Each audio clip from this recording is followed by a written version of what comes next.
So కొంతమంది పేషెంట్లు menopause స్టేట్‌లో మా దగ్గరకొస్తూ ఉంటారు. సో ఈ టైంలో మేము కన్సీవ్ అయ్యే ఛాన్సెస్ ఏమైనా ఉన్నాయా? సో ఏ ట్రీట్మెంట్స్ అవైలబుల్‌లో ఉన్నాయి అని చెప్పి కామన్‌గా అడుగుతూ ఉంటారు. ఈ వీడియోలో నేను దీనికి ఆన్సర్ ఇస్తాను. హలో అండి. I am doctor Keerthi. మీ fertility expert 49 hospital Vizag branch.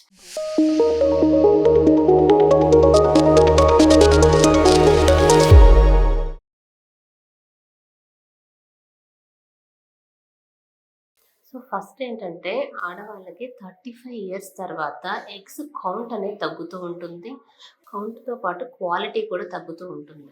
So almost ఒక 40 ఇయర్స్ రీచ్ అయ్యే కొద్దీ సో ఈవెన్ బ్లీడింగ్ కూడా తగ్గిపోతూ అంటే ఎవ్రీ మంత్ మెన్స్ట్రువల్ సైకిల్స్ కూడా ఇర్రెగ్యులర్ అయిపోతాయి. లైక్ ఒక 3 మంత్స్‌కి ఒకసారి జస్ట్ ఒక స్పాటింగ్ లాగా రావడము.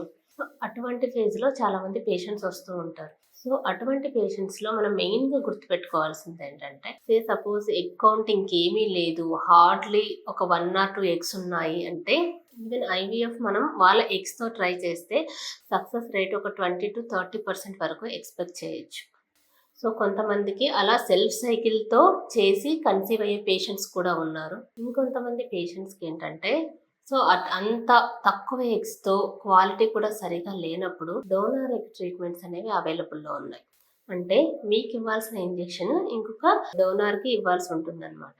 సో అలా ఒక 10 డేస్ ఇంజెక్షన్స్ ఇచ్చి ఆ ఎగ్స్‌ని మనం కలెక్ట్ చేసుకుంటాము. ఆ కలెక్ట్ చేసుకున్న తర్వాత స్పెర్మ్ అంతా బాగుంది అనుకుంటే మీ హస్బెండ్ స్పెర్మ్‌తో సో మనకి ఎంబ్రియో అనేది తయారవుతుంది. సో ఈ విధంగా తయారైన ఎంబ్రియోని మనం ఎంబ్రియో ట్రాన్స్ఫర్ ప్రాసెస్ ద్వారా మీకు ట్రాన్స్ఫర్ చేయడం అనేది జరుగుతుంది. సో ఇందులో ఏంటంటే మీ గర్భసంచి లైనింగ్ పెరగడానికి మెడికేషన్స్ అవి ఇచ్చి సో లైనింగ్ పెరిగిన తర్వాత మీ గర్భసంచిలోకి ఎంబ్రియోస్ అనేవి ట్రాన్స్ఫర్ చేయడం జరుగుతుంది. దెన్ ఆఫ్టర్ 2 వీక్స్ తర్వాత మనకు బ్లడ్ టెస్ట్ చేస్తే మనకు ప్రెగ్నెన్సీ రిజల్ట్ తెలుస్తుంది. సో ఈ విధంగా ఈ పెరిమెనోపాజ్ స్టేట్లో ఉన్న పేషెంట్స్ కూడా మనకి సెల్ఫ్ ఎగ్స్ అయిపోయాయి అనుకుంటా ఇలా డోనార్ ట్రీట్మెంట్ వీటి ద్వారా కన్సీవ్ అయిన పేషెంట్స్ చాలా మంది ఉన్నారు. But as early as possible మీరు ఈ స్టేజ్ కంటే అట్లీస్ట్ కొంచెం మనకు రిజర్వ్ ఉన్నప్పుడు మీ ట్రీట్మెంట్కి వస్తే మీ సెల్ఫ్ ఎగ్స్తోనే మనం ట్రీట్మెంట్ అనేది ట్రై చేయొచ్చు. Thank you so much.